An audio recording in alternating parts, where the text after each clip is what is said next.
مشہور جن کے دم سے ہے دنیا میں نام ہند۔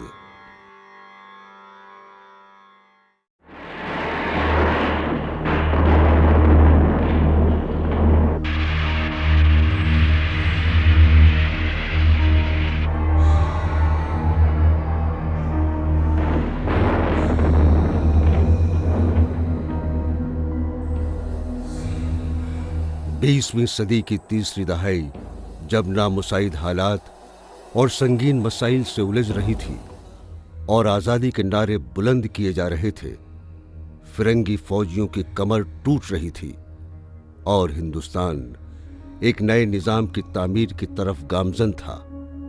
ایسے پرآشوب اور پرامید دور میں ایک بچے نے مدھیہ پردیش کے ایک تہذیبی اور تاریخی شہر بھوپال میں جنم لیا۔ اس بچے کا نام گھر والوں نے سید غلام السیدین نقوی رکھا، جسے آج عالمی برادری سعید نقوی کے نام سے جانتی ہے۔ ایک بلند قامت صحافی، دانشور اور ایک درد مند انسان۔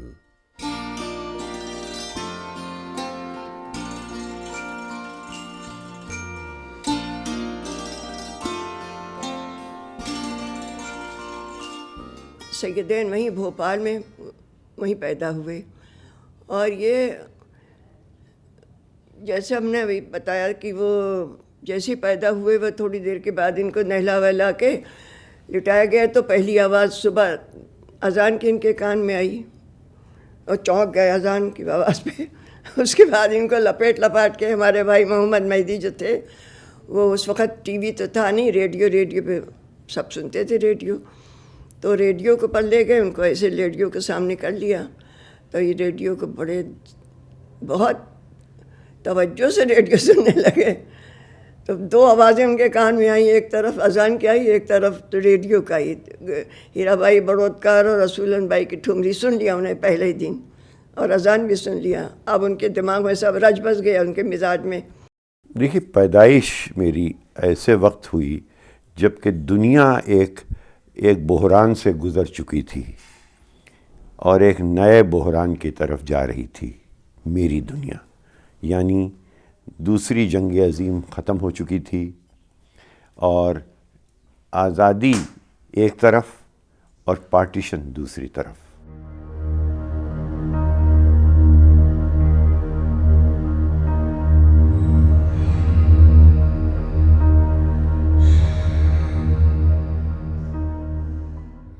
پہلی بات تو تم کو یہ بتا دیں کہ سیدین کا نام کچھ ایسا ہے کہ جیسے آفتاب کی کرنوں کو آپ سمیٹ لیں، سمندر کی لہروں کو گننا، آفتاب کی کرنوں کو پانا، محبوب کی اداؤں تک پہنچنا اور سیدین کو سمجھنا برابر۔ پوری شخصیت جو ہے اور آج بھی وہ مور پنکھی ہے، اس کے اندر کروڑوں رنگ ہیں، اور ہر رنگ میں ایک ابدی تازگی، ایک ابدی چمک، ایک ابدی دمک ہے۔ ایک طرف انتہا سے زیادہ شوق ہے، لیکن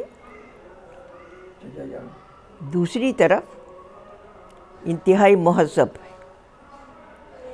ایک طرف وہ گھر کے ہر فرد کا مذاق اڑاتا ہے، لیکن لائن آف ڈیمارکیشن کھینچنا جانتا ہے کہ بدتہذیبی میں اور تمیز میں فرق کیا ہے۔ ایک دن میں فزکس کے کلاس میں بیٹھا ہوا تھا، ماسٹر فزکس پڑھا رہے تھے، تو یہ ایک دم سے ہمارے اپنے کلاس سے نکلے اور گزرے ہماری طرف سے، تو ماسٹر سے بولے، سر کین آئی اسپیک ٹو ناصر؟ کہ نو نو یو آر ڈسٹربنگ ہم، کہ نو سر پلیز، اور اتنی سیریسلی انہوں نے کہا سر پلیز، تو انہوں نے کہا آل رائٹ ٹیک ہم اوے۔ تو یہ لے گئے، باہر گئے، کہنے ہم نے کہا کیا ہوا کیا ہوا؟ تو کہا کچھ نہیں، جاؤ۔ But that was his idea of a joke. انہی نے، ان کے ایگزامس چل رہے تھے، وہ ایک جگہ تھی جہاں ایگزامس ہوتے تھے، بڑا سا ہال تھا، اسپینس ہال، اس کے اندر ان کا ایگزام ہو رہا تھا۔ تو ایک دم سے یہ ماسٹر صاحب شرما صاحب کے پاس گئے کہ سر پلیز میں آئی گو ٹو دا ٹوائلٹ. انہوں نے کہا جاؤ. یہ جب کتابوں کے پاس سے گزرے جو کاپیاں تھیں اس دن کی, اس میں سے ایک کاپی لے کے بھاگے اور شرما صاحب ان کے پیچھے بھاگ رہے ہیں, رکو رکو رکو. تو یہ رکے اور پرنسپل کے پاس لے جائے گئے کہ بھائی یہ کیا کر رہے تھے, تم کاپی کر رہے تھے؟ کہ نہیں صاحب بالکل نہیں. کہ واٹ ور یو ڈوئنگ؟ کہ sir I was trying to create suspense. Principal had a good sense of humour, he said all right go. اس طرح کی چیزیں کیا کرتے تھے. اب مثلاً فزکس میں ہمیشہ لڑک دے, فزکس نہیں سمجھ میں آئی تو امتحان سے پہلے ایک ٹیسٹ ہوتا تھا کہ بھائی یہ امتحان میں اسکول کے گریڈز کو کمزور نہ کر دے یہ لڑکا, اس کو مارکس تو ملیں گے نہیں. تو وہاں انہوں نے ایک سوال تھا نیوٹنز لاز کے اوپر, 1 2 3 4. اب مجھے ایک بھی نہیں یاد تھا, تو میں نے کیا کیا کہ اس پہ لکھا on everything that Newton so he always made some stupid law. This line is bent, that line is straight. When bodies sink they lose their weight. Does air consist of oxygen? The types of food consumed by men. In brief, on everything he looked. A new and tedious law he cooked. یہ صاحب میں نے copy میں لکھ کے اور پیش کر دیا. مسٹر لا تھے ٹیچر فزکس کے, نمبر آئے. انہوں نے صاحب کہا کہ you fit to be a mochi, you fit to be a cobbler. اور اس طرح کی ڈانٹیں ملتی تھی کہ یہ اگر آپ کریں گے, لیکن انہوں نے 100 میں 10 نمبر دیے شاعری کے. تو اس طرح کی شرارتیں بہت سی تھیں. شرما جی ہمارے ہندی کے ٹیچر بہت عاجز رہتے تھے, لیکن صاحب ایسا اچھا اسکول تھا کہ میں بتا نہیں سکتا ہوں. اتنا اچھا اسکول دنیا میں نہیں جتنا کہ لا مارٹینیئر ہمارے زمانے میں تھا. میری پہلی ابتدائی پرورش مصطفیٰ آباد میں ہی ہوئی, اور اردو کا اگر کوئی ذرا سا بھی میرے اندر اثر ہے تو وہ سب مجھے مصطفیٰ آباد سے ہی ابتدا میں ملا. مصطفیٰ آباد سعید نقوی کا آبائی وطن, جہاں جگر مراد آبادی اور میر انیس کے پوتے دولہ صاحب عروج جیسے بہت سے ممتاز شعراء اور ادبا جمع ہوتے تھے, اور شعر و شاعری کی محفلیں آراستہ ہوتی تھیں. محرم کے موقع پر مرثیہ خوانی اور سوزخوانی ہوا کرتی تھی. میر انیس اور میر نفیس کے مرثیے پڑھے جاتے تھے. بستی جو تھی وہ پورا اودھ کا علاقہ ڈیوائیڈڈ تھا. کچھ لوگ دبیر کو پسند کرتے تھے, مرزا دبیر کو, اور کچھ انیس. انیس کا جواب نہیں تھا. اردو کی شاعری میں اگر 3-4 بڑے شاعروں کے نام گنے جائیں تو انیس کا نام اس میں آئے گا. اور اگر میرے نانا ہوتے تو وہ کہتے کہ انیس تو خدائے سخن ہے. خاص طور سے محرم میں سب اکٹھا ضرور ہوتے تھے, پورا خاندان محرم میں, اور اس میں میر انیس کا مرثیہ پڑھا جاتا تھا. ہر شخص میر انیس کا, ہم پڑھتے, ہمارے والد پڑھتے, ہمارے گھر میں سب پڑھتے تھے. تو اس ماحول میں انہوں نے میر انیس کے مرثیے کے اوپر انگریزی میں ترجمہ کیا میر انیس کا, اور میر انیس بھی ان کے ذہن میں رچ بس گیا ہے. جوش کربلا, واقعہ کربلا کو اتنی ٹریجڈی تو ہے, لیکن وہ ایک سیلیبریشن کا موقع بھی بناتے ہیں. وہاں پہ اگر آپ جوش کا یہ نظم کے ٹکڑے سنیے تو ایسا لگتا ہے جیسے کہ ایک کاکٹیل پارٹی ہے جس میں لوگ ایک دوسرے کو مبارکبادیں دے رہے ہیں. جھوم کر تو نے شہادت کا پیا جس وقت جام, دور حاضر نے محمد کو کیا جھک کر سلام. اور مصطفیٰ کی کشتی نازش کو کھینے کے لیے انبیاء آئے مبارکباد دینے کے لیے. پروفٹس. ابتدا سے ہی اردو زبان و ادب اور ہندوستانی موسیقی سے اس خاندان کی گہری وابستگی رہی ہے. اسی ماحول میں سعید نقوی کی تربیت ہوئی. اردو شعر و شاعری اور موسیقی سے ان کی غیر معمولی دلچسپی اسی ماحول کی دین ہے.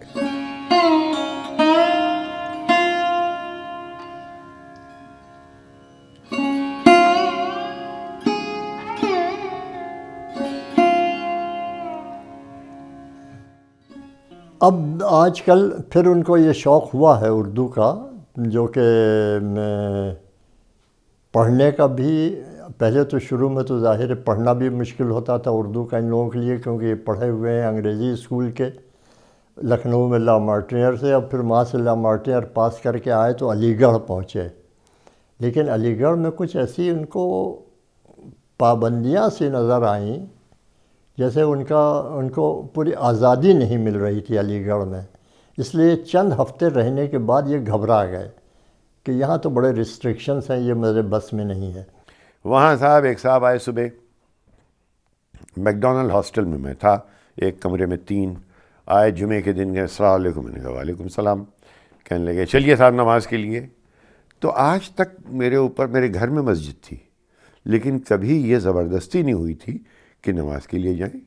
کبھی کبھی جاتے تھے ہم لوگ نماز پڑھنے، کبھی کبھی ہم لوگ وہاں جا کے اذان دیا کرتے تھے مجلس میں، تاکہ ہمارے نانا دادا ہم کو انعام دیتے تھے کہ بھائی اس نے آج اذان دی. تو یہ بھی کیا، یعنی مذہب لا مذہبیت نہیں تھی، لیکن کوئی کمپلشن نہیں تھا کہ آپ نماز ضرور پڑھیں.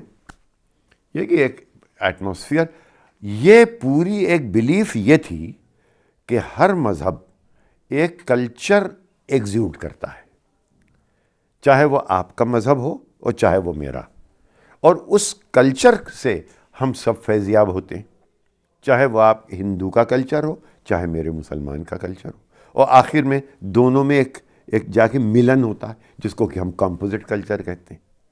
یہ تھا.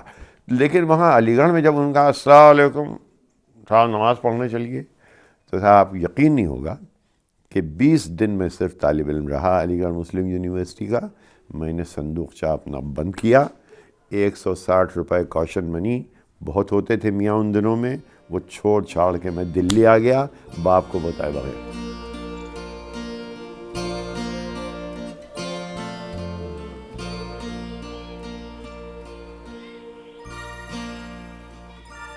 تو ہماری خالہ یہاں ہوا کرتی تھیں، انہوں نے مجھے ڈاکٹر اشرف سے ملایا کہ یہ لڑکا علی گڑھ سے بھاگ کے آیا ہے، یہاں یونیورسٹی میں ایڈمیشنز بند ہو گئے، اب کیا کریں. تو ڈاکٹر اشرف نے، وہ ان دنوں میں کروڑی مل کالج میں پڑھایا کرتے تھے ہسٹری، انہوں نے مجھے وہاں ایڈمیشن دلا دیا تھا. ان کے دوست تھے یہ امیتابھ بچن اور وی ایم بڈولا، اس طرح کے ان کا دلی کا گروپ تھا. کروڑی مل کالج میں ایک اور صاحب تھے جن کا نام تھا امیتابھ بچن، اور سوائے امیتابھ بچن سے بڑی دوستی ہو گئی. وہ ان دنوں میں پری میڈ کر رہے تھے، کوئی ڈاکٹر وغیرہ بننے کا شوق تھا، اور وہ ان کے خیر قصے الگ. وہ جناب بسیں بدل کے جایا کرتے تھے، وہ رہا کرتے تھے ویلنگٹن کریسنٹ میں، لیکن بس بدلتے تھے کیونکہ ایک لڑکی تھی اس کی مرانڈا ہاؤس میں، وہ ان کو بہت پسند تھی. تو اس کو دیکھنے کے لیے وہ باقاعدہ جاتے تھے مرانڈا ہاؤس بس اسٹاپ سے، بس پکڑتے تھے اور پھر اپنے گھر جاتے تھے. زندگی گزر گئی، انہوں نے اس سے ہلو تک نہیں کی. جب اس لڑکی سے میری ملاقات ہوئی تو میں اس کی شکل دیکھتا رہا، میں نے کہا اس کو یہ معلوم بھی نہیں بیچاری کو کہ اس دور کا سب سے بڑا سٹار جو ہے وہ سال بھر اس نے بسیں بدلیں صرف اس کی شکل دیکھنے کے لیے. چھوٹی خالہ بہت دلار کرتی تھی، چھوٹی خالے کے گود میں پلے بڑھے، بہت سکھا انہوں نے چھوٹی خالہ سے. تو وہ اپنے دلار میں کہتی تھی کہ میں اپنے بھیا کو، اپنے بیٹے کو ڈپٹی کلیکٹر بناؤں گی، وکیل بناؤں گی. نہیں، میں نہیں بنوں گا، میں ڈپٹی کلیکٹر وکیل نہیں بنوں گا. کیوں بھائی؟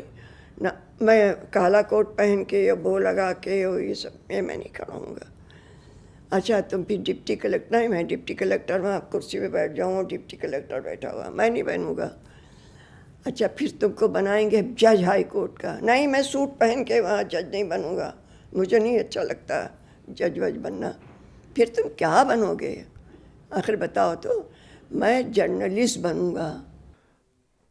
جب مجھے اسٹیٹسمن کناٹ پلیس میں دفتر ہوا کرتا تھا اسٹیٹسمن کا، وہاں پہ ایڈیٹر ان دنوں میں تھے رچرڈ کراسلن، انگریز تھے، تو ان سے انٹرویو طے ہوا. اور میں صاحب باپ نے ایک کالی اچکن علی گڑھ کے لیے اور ایک ڈارک سوٹ. اب ڈارک سوٹ گرمیوں میں پہن کے کیسے جاؤں؟ تو ایک میرے بعد میں میرے ہمزلف ہوئے وہ ستیندر نندن صاحب، ان کا میں نے سوٹ بورو کیا. وہ بورو کر کے میں صاحب ایڈیٹر صاحب سے ملنے گیا. اور میرے دماغ میں یہ ہے کہ اب یہ مجھ سے ہندوستان کی فارن پالیسی کے بارے میں یا کوئی ادبیات کے بارے میں مجھ سے کچھ پوچھیں گے.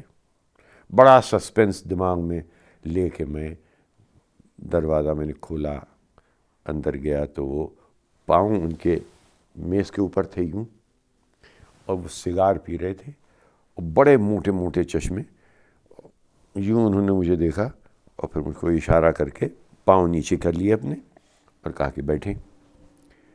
پھر مجھ سے انہوں نے پوچھا کہ آپ نے کچھ لکھا ہے؟ میں نے کہا ہاں لکھا ہے.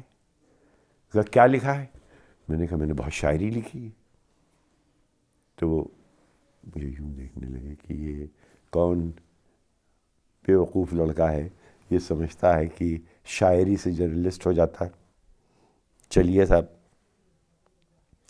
کہنے لے مجھے لے گئے وہاں پہ. ان دنوں میں نیو ڈیلی نوٹ بک ہوا کرتی تھی ایک چیز. نیو ڈیلی نوٹ بک میں ایڈیٹر خود لکھا کرتا تھا، لوگوں سے لکھواتا تھا، ایڈٹ خود کرتا تھا. وہ انہوں نے کہا کہ یہ دیکھا آپ نے؟ میں نے کہا دیکھا. کہنے لگے آپ بیٹھ کے یہاں 400 لفظ لکھیے. میں نے کہا کس سبجیکٹ پہ؟ یہ اب گفتگو انگریزی میں ہو رہی ہے، ظاہر ہے وہ انگریز تھے. Can you right 400 words? I said, indeed, on what? He said, on mangoes. آم کے اوپر.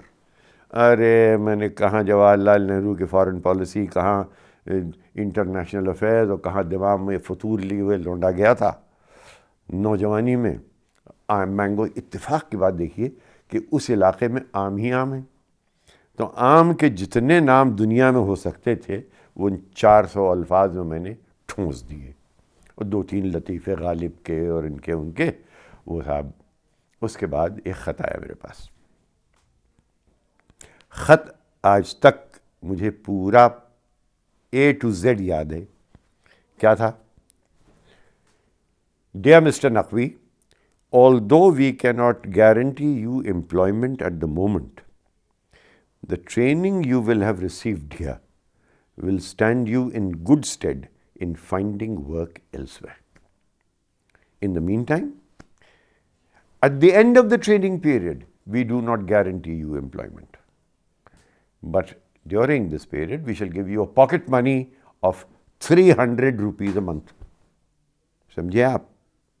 300 روپے آج کل بغیر سیکھے لاکھوں روپے لڑکے لے رہے ہیں بھیا. 300 روپے مہینہ پاکٹ منی. چلیے صاحب، میں سمجھا کہ میں ایک دوست کے پاس گیا، ہندوستان ٹائمز کا دفتر وہیں پاس تھا. میں نے کہا یہ 300 روپے، ایئر انڈیا والے تو 700 روپے دے رہے ہیں. کل کے بیوقوف آدمی، you are on to the best newspaper job in the world. ان دنوں میں ٹائمز لنڈن میں نوکری مل سکتی تھی، اسٹیٹسمین میں ملنا مشکل تھی. صاحب میں نے وہ نوکری کی. میں بہت ہی جلدی پروموٹ ہو گیا. پروموٹ اوپر گیا، پھر اتارا گیا، پھر کیا کچھ میں نے نہیں کیا. دوران ملازمت وہ مختلف نشیب و فراز سے بھی گزرے، لیکن اپنی انفرادیت کو ہمیشہ قائم رکھا. اسٹیٹسمین سے علیحدگی کے بعد جنوبی ہند میں انڈین ایکسپریس کے چیف ایڈیٹر مقرر ہوئے.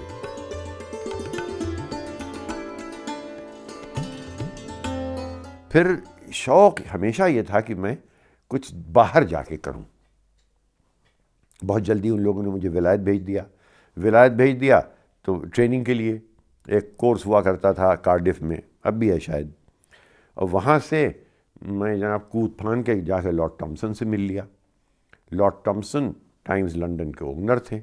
انہوں نے صاحب ہیری ایونز کو ٹیلی فون کیا اور مجھے سنڈے ٹائمز میں نوکری مل گئی. سنڈے ٹائمز لنڈن میں کام کرنے لگا. اب یہاں لوگ پریشان کہ سالا گیا تھا ٹریننگ کرنے کے لیے، اب دیکھو وہاں تو بیٹھ گیا ہی. خیر پھر بیوی ہماری آ گئی وہاں، اور سال بھر کے بعد، 1.5 سال کے بعد یہ ہوا کہ اب گھر چلے. کبھی یہ باہر بس جانے کا کبھی گھر سے بڑی بہت پیار تھا. He's a very cheerful, positive person very optimistic. He doesn't let things get him down. Even if something disturbing happens in the household, it takes no time for him to solve the problem and to get the smile back on his face.